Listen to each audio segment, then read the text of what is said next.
saludándole en el amor del Señor, deseando rica y abundante bendiciones del cielo hacia sus vidas. Ha llegado la hora de compartir el devocional, el pancito diario de vida que tanto bien hace a nuestras almas. Continuamos con nuestra sección de un tema en 3 partes y la serie temática de esta semana es la doctrina bíblica de la resurrección. La doctrina bíblica de la resurrección. Y en su primera parte observábamos qué es y en qué consiste esta hermosísima doctrina que abre una puerta de esperanza extraordinaria a la vida del creyente y también deja una puerta abierta a la incorporación de la gracia del no creyente. Hoy, en esta segunda parte, vamos a observar y vamos a analizar por Biblia la resurrección del Señor Jesucristo. La resurrección del Señor Jesucristo. Y quiero abordar 2 áreas. Su importancia y su testimonio. Su importancia y su testimonio. Acompáñame a la Biblia. Acompáñeme a la Biblia. Vamos nuevamente a 1 Corintios capítulo 15. 1 Corintios capítulo 15. Versículos 1. Versículo 1. Y vamos a dar lectura hasta el versículo 18. Varios versículos. El grueso de la meditación va a estar compilado en estos versículos, pero vamos a dar una vueltecita por ahí por la carta a los Romanos también. Búsquela, por favor. 1 Corintios capítulo 15, versículos 1 al versículo 18.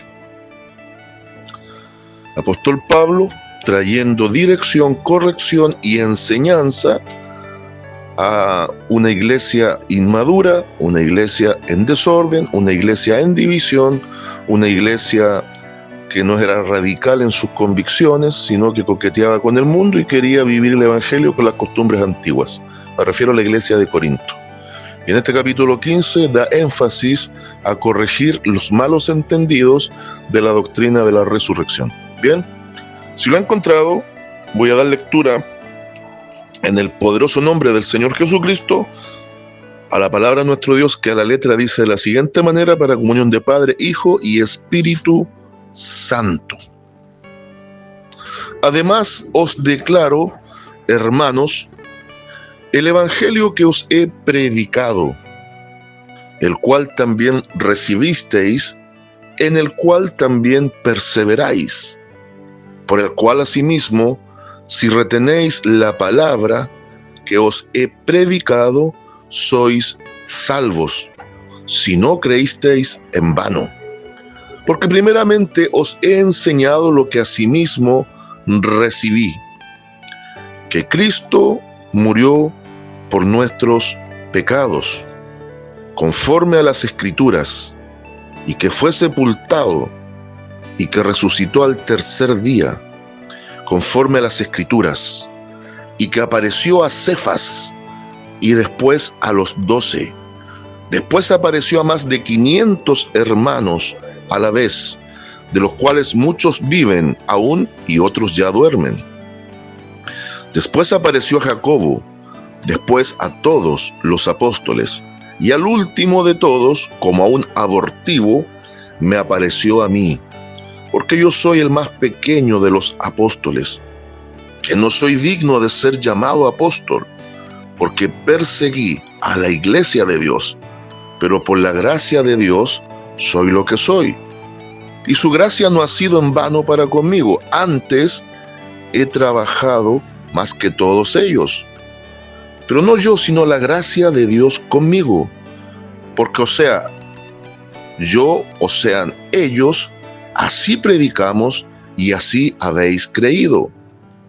Pero si se predica de Cristo que resucitó de los muertos, ¿Cómo dicen algunos entre vosotros que no hay resurrección de muertos?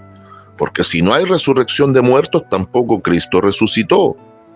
Y si Cristo no resucitó, vana es entonces nuestra predicación. Vana es también vuestra fe. Y si somos hallados falsos testigos de Dios, porque hemos testificado de Dios que Él resucitó a Cristo, al cual no resucitó, si en verdad los muertos no resucitan. Porque si los muertos no resucitan, tampoco Cristo resucitó.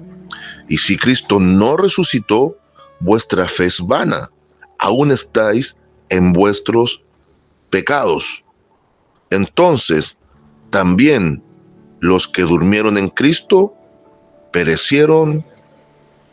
Amén. ¿Qué versículos más contundentes respecto de la importancia y el testimonio de la resurrección del Señor Jesucristo?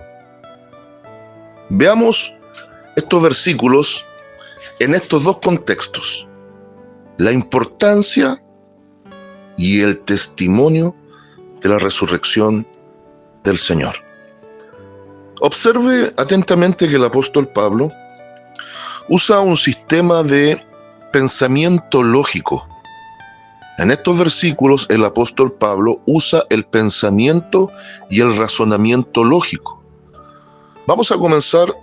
Casi siempre yo altero los órdenes, me va a disculpar en mi forma, muchas veces comienzo desde el final, pero en esta ocasión quiero ser consecuente y vamos a comenzar desde el principio, para que entendamos. Incluso primero aquí va a aparecer en gran parte el testimonio de la resurrección. Y los versículos finales nos potencian la idea de la importancia de este magno evento que se suscita en la vida y ministerio de Cristo, que está dentro del todo lo que fue la obra de la cruz. No en vano los 4 evangelistas ponen énfasis a la resurrección. Todos los evangelios hablan de ella. Toda la obra de la cruz se concentra en los 4 evangelios. Fíjese que en otras áreas los evangelistas fueron más flexibles en sus observaciones, en sus testimonios, en sus escritos, pero ninguno omitió ni pasó por alto detalles respecto de la crucifixión ni tampoco de la resurrección. Consejo que siempre doy: todo evento que aparezca al menos en los sinópticos, vale decir en el evangelio de Mateo, Marcos y Lucas, estúdielos complementariamente en sus 3 evangelios. Pero fíjese que el tema de la crucifixión y de la resurrección también aparece en Juan, que es un evangelio mucho más teológico y profundo. Los 4 evangelistas no omitieron detalles, no omitieron testimonio, porque la importancia de la resurrección del Señor Jesucristo es fundamental para la fe cristiana. Ellos dejaron claramente registros históricos en los evangelios de que la crucifixión del Señor Jesucristo fue un hecho verídico, para no dejar lugar a dudas que el Dios hecho hombre, efectivamente en su parte humana carnal, sí muere en la cruz para facultar la apertura a la puerta de la gracia de salvación. Entonces podríamos decir que como testimonio la crucifixión fue el canal de bendición para la salvación en base a la justificación, que ya lo observamos en algunos devocionales atrás. La obra de la cruz facultó que nuestra deuda de pecado fuese anulada y saldada por la obra de Cristo. Eso es ser justificados. Él nos imparte su justicia frente a nuestras injusticias. Él nos imparte su santidad frente a nuestra pecaminosidad. Él, muriendo en la cruz, da vida a través de la muerte.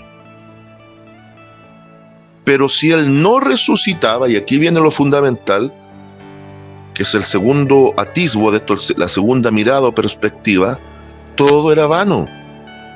Y ahí aparece tanto el testimonio como la importancia.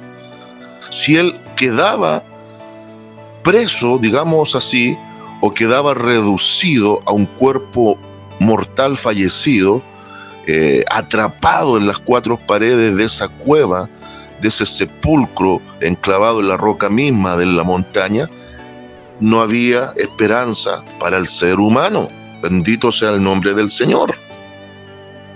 Por eso son enfáticos los evangelistas, y Lucas también en el libro de los Hechos, de dejar clarísimo que con pruebas indubitables, y estamos en el contexto de lo que fue el capítulo 1, donde él ya volvía al Padre, que con pruebas indubitables, y también es el testimonio de testigos que aparecen en el libro de los Hechos de los Apóstoles, con pruebas indubitables, él se presentó resucitado y vivo.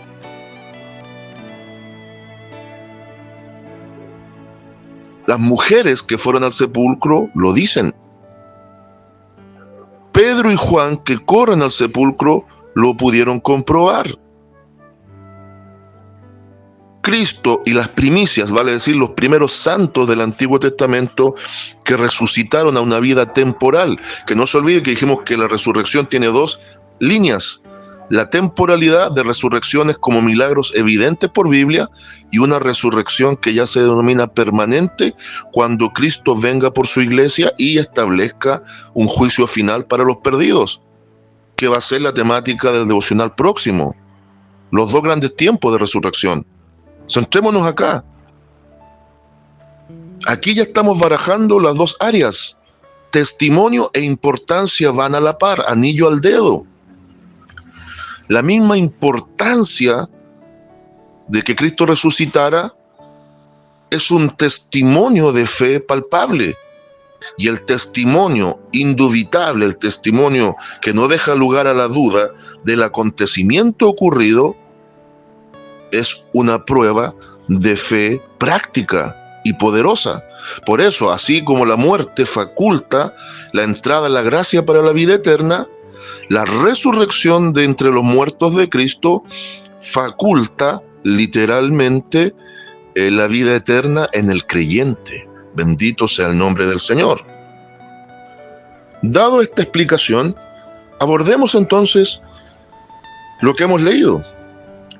El apóstol Pablo, ya después de entre los capítulos 12, 13 y 14, de hablar de esta idea de los dones espirituales, cómo se trabajan y el fundamento del amor para un orden en la iglesia de Corinto, a partir de ahí también establece una idea de trabajo en la iglesia local y universal en base a los dones.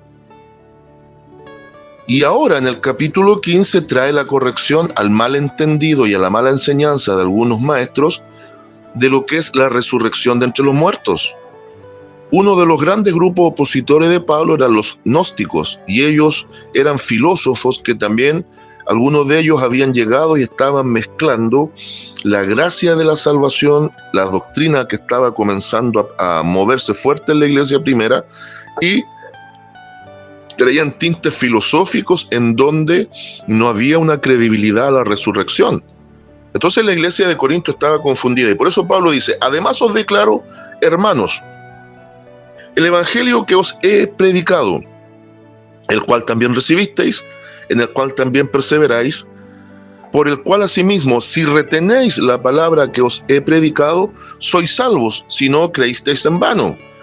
Comienza el apóstol Pablo cristológicamente y cristocéntricamente apuntando a la fe de la buena noticia de la obra de Cristo que muere y resucita en nuestro lugar. Ese es el preparativo de este pasaje.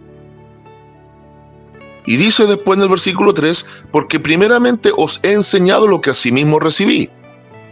O sea, aquí vino la revelación de Dios hacia la vida de Pablo, que Cristo murió por nuestros pecados, conforme a las Escrituras, y que fue sepultado y que resucitó al tercer día conforme a las Escrituras. Bien, aquí viene el acontecimiento de la obra salvífica.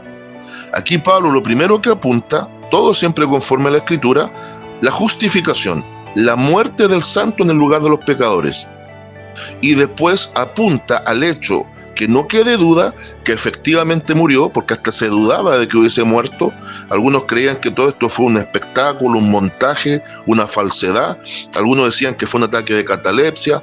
Otros decían que finalmente para justificar aparentemente una falsa resurrección habían robado el cuerpo del maestro. Y hay un largo etcétera en este asunto de dudas, de confusión. Y Pablo dice, no, yo voy a traer, conforme a la Escritura, la realidad de este asunto. Y ahora ataca, en el buen sentido, o apela a la comprensión de que efectivamente resucitó al tercer día conforme a las Escrituras. Paréntesis. Ya el Antiguo Testamento, por ejemplo, en el pasaje de Isaías 53, aunque hay algunos detractores de eso, muestra claramente en una visión profética, en un lenguaje profético, la vida, obra y ministerio del Señor Jesucristo, incluyendo la muerte y la resurrección del Cordero de Dios. Así también los lenguajes proféticos apuntaban a esto. Y el mismo Señor Jesucristo, por eso dice conforme a la Escritura, ya en su vivencia ministerial con sus discípulos los fue preparando y le fue diciendo que él iba a morir por causa del hombre, pero que al tercer día resucitaba de entre los muertos. Él lo fue preparando para ese evento. Y añadido a esto, cuando la generación mala y perversa, vale decir, la multitud de incrédulos y de religiosos vanos, le pedían señal, él le dice, la única señal que será dada será la señal de Jonás.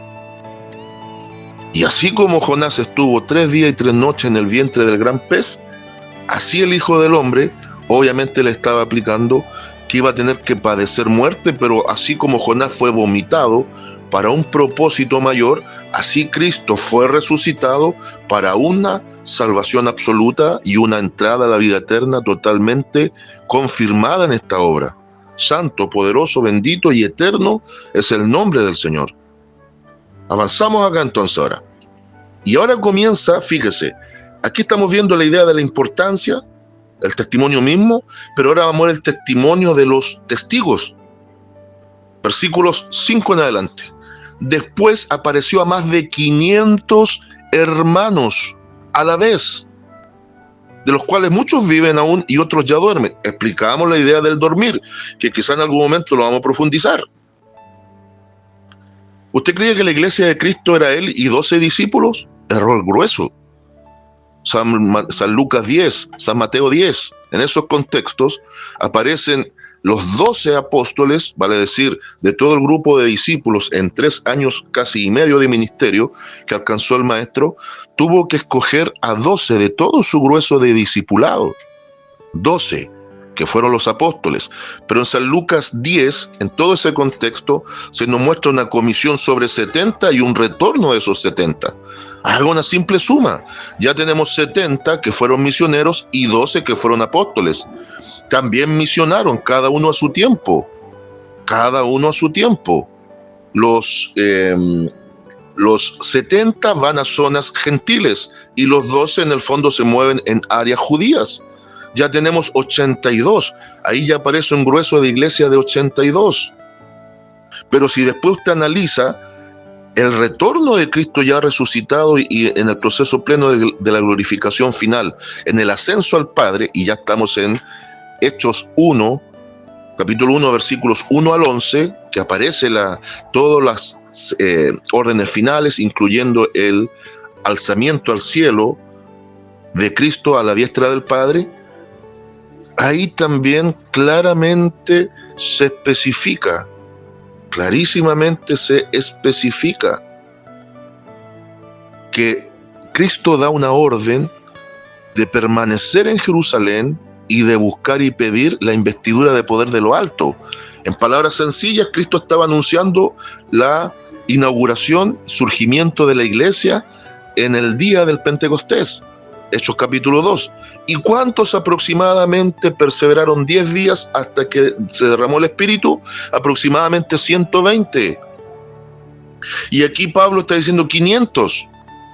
Entonces, si usted analiza un porcentaje más o menos de 1/3 de la iglesia real de Cristo, obedeció a la orden de permanecer en Jerusalén para ser revestido de poder de lo alto. y más o menos 380 no obedecieron. Pero Pablo dice que el grueso de iglesia, más o menos, eran como 500 hermanos. Y Cristo, para testimonio de resurrección y para exaltar la importancia de esto a través de la pluma inspirada de Pablo, Pablo va dando un orden de testimonio. Se aparece primero a 500 hermanos, probablemente estaban en grupo, probablemente estaban haciendo algo, pero el registro es factible. Se aparece a más de 500 hermanos. Y lo dice, más. O sea, fueron más de 500. Uno pone 500 como un estimado mínimo. Más de 500. A la vez. O sea, aquí probablemente estaban reunidos en alguna actividad. Después dice, note, después apareció a Jacobo. ¿Cuál Jacobo? Después a todos los apóstoles. Y al último de todos, como un abortivo, me apareció a mí. Hubo 3 Jacobos en Biblia. 2 que fueron, dos que fueron apóstoles, y Jacobo o Santiago el escritor, el hermano de parte de madre. Lo más probable es que se apareció a Jacobo, Santiago el mayor, que fue en su momento un dirigente activo en Jerusalén. Después dice a todos los apóstoles. No se olvide que Judas ya estaba fallecido. No se le puede haber aparecido antes del fallecimiento o quizás sí, pero me parece muy poco viable, aunque algunos dicen que sí, porque el evento entre la resurrección y la muerte por suicidio de Judas, todo indica que él se suicidó antes. Entonces da la impresión que se aparece a los 11 que habían quedado, y finalmente al número 12, el cual es Pablo, porque al final él se pone como el último. Entonces yo quiero que vaya viendo la secuencia. Primero se manifiesta en lo macro, en el grupo grande, más de 500. Después de manera específica a los apóstoles que estaban y a Pablo como el número 12 incorporado. ¿Ah? Pero a ver, veamos esto. Se aparece a Cefa y después a los 12, obviamente. Y aquí hay una cuestión que alguien dice, entonces fueron 13. Voy a explicar esto. Lo que pasa es que siempre a los apóstoles también se les llamó los 12, independientemente de que habían quedado 11 con la muerte de, en este caso, de Judas. Entonces, quiero reenfatizar esto. Se aparece primero a los más cercanos, después a más de 500, después apareció Jacobo, después a todos los apóstoles, ya, a todos los apóstoles. O sea, aquí Pablo está usando una expresión. No necesariamente, y quiero corregir esta parte, no necesariamente estos apóstoles son los 12 originales. Aquí está hablando de gente que trabajaba en el ministerio, iglesia, en áreas ministeriales, la gente que era comisionada, porque ya aquí nosotros entendemos una cuestión importante. La iglesia, aunque comienza en el día del Pentecostés, ya tiene esta idea de un grupo en donde Cristo había dejado una forma de trabajo. Un grupo. Después se inaugura de una manera contundente con el derramamiento del Espíritu Santo. Pero quiero centrarme aquí ahora.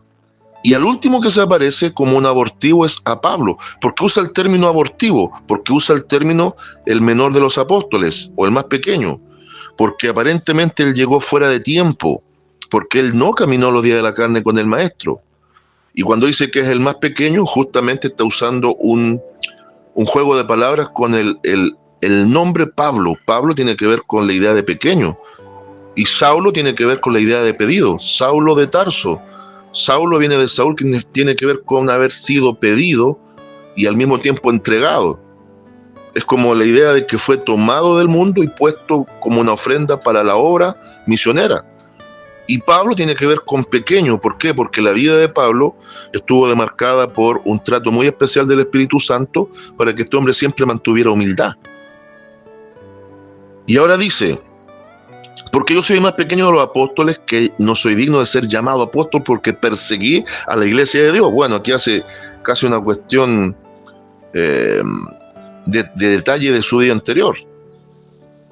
Después habla de la gracia.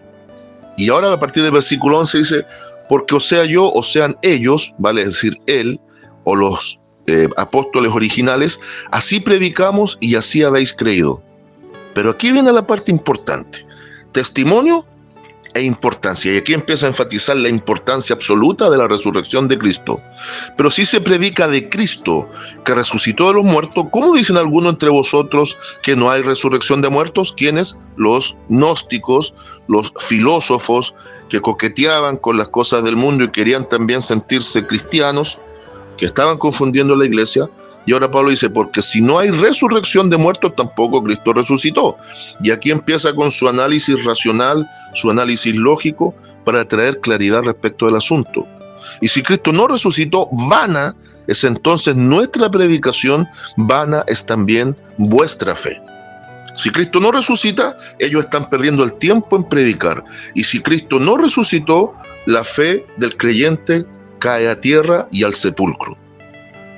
Se fija la importancia sublime, magna del evento de la resurrección de Cristo. Y somos hallados falsos testigos de Dios, porque hemos testificado de Dios que Él resucitó a Cristo, al cual no resucitó, si en verdad los muertos no resucitan. Se fija el planteamiento.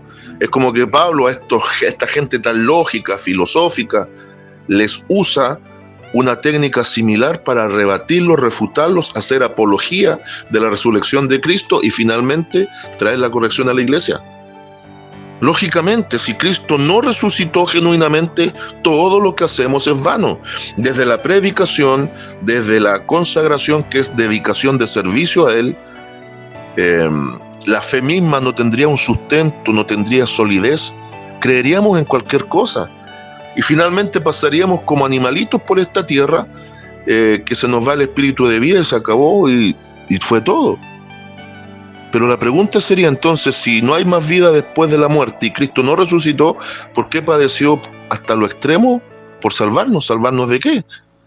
Si no hay resurrección, tampoco hay condenación, porque la resurrección faculta vida eterna.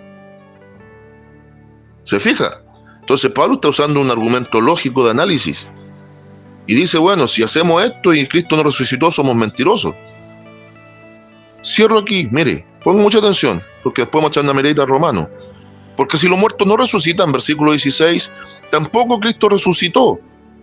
Y si Cristo no resucitó, vuestra fe es vana. Aleluya. Más aún estáis en vuestros pecados. O sea, muertos en delito y pecado si Cristo no resucitó. Entonces también los que durmieron en Cristo perecieron. No son salvos.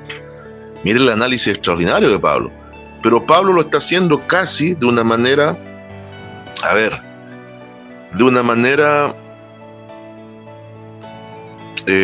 confrontacional, por un lado, racional, por otro, pero lo está haciendo casi como mofa contra los filósofos. Prácticamente se está mofando de los filósofos en un argumento tan sólido que hay más de 500 testigos de un hecho que no tiene lugar a la duda, y ahora los hace razonar de decir entonces, ¿qué pasó aquí?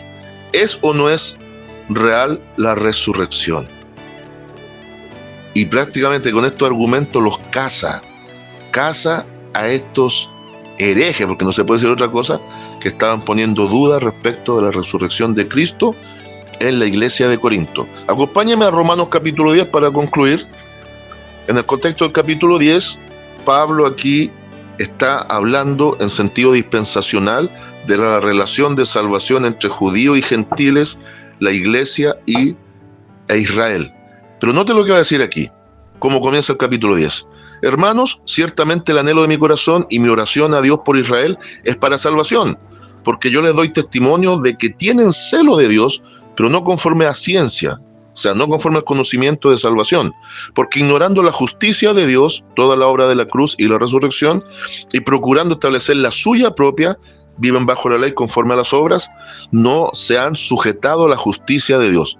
Porque el fin de la ley es Cristo, para justicia a todo aquel que cree. Porque el fin de la ley es Cristo, para justicia a todo aquel que cree. Significa Cristo cumplió la ley a cabalidad, Cristo era el propósito de la ley y la ley es cumplida en Cristo. Vale decir, ya no estamos sujetos a la ley. Eso es lo que enseña en Gálatas capítulo 5. Versículo 5 ahora. Porque de la justicia que es por la ley de Moisés, escribe así: el hombre que haga estas cosas vivirá por ellas. Pero la justicia que es por la fe dice así: no digas en tu corazón quién subirá al cielo, esto es para traer abajo a Cristo. O quién descenderá al abismo, esto es para hacer subir a Cristo de entre los muertos. Aquí está hablando de la obra de la crucifixión y la obra de la resurrección. Cristo fue alzado, cae a tierra y se levanta de la tumba. Y ahora va a decir, y ponga muchísima atención. Versículo 8. Mas, ¿qué dice? Cerca de ti está la palabra, en tu boca y en tu corazón. Esta es la palabra de fe que predicamos. Que si confesares con tu boca que Jesús es el Señor. Esta es la idea de entender que ahora Cristo es nuestro Señor. Ese es el señorío. Y creyeres en tu corazón que Dios le levantó de los muertos, serás salvo. Aquí está la idea de salvación, Cristo el Salvador, porque muere en nuestro lugar y resucita para darnos vida eterna. Y señorío, Cristo es nuestro Señor, porque ahora nos sujetamos a su obra y a sus mandamientos. Y aquí viene un versículo que muchas veces, y yo también lo he ocupado, con mucho respeto, para una oración de confesión al que está sin Cristo. Pero el grueso, el contexto, el análisis del pasaje va por otro lado. Dice, porque con el corazón se cree para justicia, pero con la boca se confiesa para salvación. En convicción plena e interna, en convicción, en fe ciertísima interna, debemos creer que Cristo es nuestro Salvador, porque Él muere en nuestro lugar y resucita para abrirnos la puerta a la vida eterna.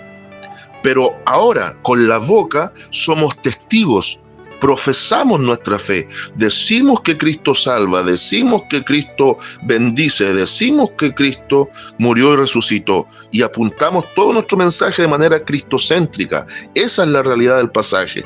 Y ahora dice, pues la Escritura dice, todo aquel que en él creyere no será avergonzado. La vida de esperanza que enseña en el capítulo 5 de esta misma carta a los Romanos, donde dice que la esperanza no avergüenza, porque ahora caminamos hacia una eternidad de gloria gracias a el testimonio y la importancia de la obra de la cruz, sobre todo de la resurrección de entre los muertos de Cristo. Porque no hay diferencia entre judío y griego, pues el mismo que es Señor de todos es rico para con todos los que le invocan, porque todo aquel que invocar el nombre del Señor será salvo. Cierro y doy conclusión o conclusiones. Si existe un pilar fundamental de la fe del cristiano es la resurrección de Cristo. Esto es como una base que sostiene todo el edificio de la fe y de la iglesia. La resurrección de Cristo, más que ser un mero dogma, es una situación comprobada. Por ende, el día de hoy hemos analizado su importancia, que es absoluta. Sin resurrección no hay nada que hacer. Por eso la resurrección faculta toda la fe del creyente y de la iglesia. Y al mismo tiempo es un testimonio que no deja lugar a la duda. Testimonio e importancia absoluta. Conclusión número 1. Si Cristo no hubiese resucitado, todo es vano. Conclusión número 2. Hay suficiente evidencia histórica en los testimonios de que Cristo no solo fue una persona real, sino que su obra fue también genuina. Y finalmente, conclusión número 3. Cuando abordamos pasajes de esta categoría, de una resurrección poderosa, de un Señor y Salvador único para nosotros, es tiempo y motivo de fortalecer nuestras convicciones, de encender nuestra fe y de avanzar en pasión hacia Cristo, su amor y su obra. Bendiciones. Saludos de paz, amor y bendición desde Longavía cada uno de ustedes.